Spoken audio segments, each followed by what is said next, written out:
Unjuk rasa yang dilakukan di Polda Sumsel oleh aktivis lingkungan di provinsi ini mendesak polisi menyelesaikan kasus kebakaran lahan milik perusahaan secara serius.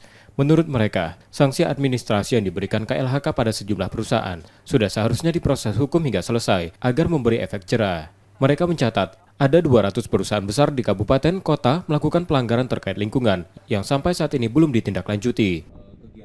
Kami berharap di Polda inilah penetapan pidana lingkungan itu benar-benar bisa diwujudkan. Dengan penetapan undang-undang lingkungan mengenai pidana lingkungan, direktur dan pemilik perusahaan bisa diangkut, bisa diperiksa, bisa diminta pertanggungjawabannya.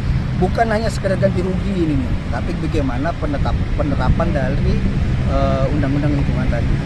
Kehadiran Kawali di Polda Sumatera Selatan ini memberikan support dukungan kepada Polda Sumatera Selatan dalam rangka penegakan hukum terhadap kasus-kasus kerusakan lingkungan. Jadi dengan adanya support seperti itu, ya kami merasa senang. Jadi kami tidak sendirian.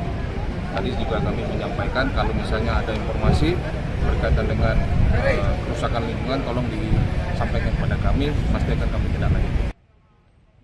Pihak Polda Sumsel menegaskan, proses hukum pada perusahaan pembakar lahan masih terus berjalan dan beberapa telah P21.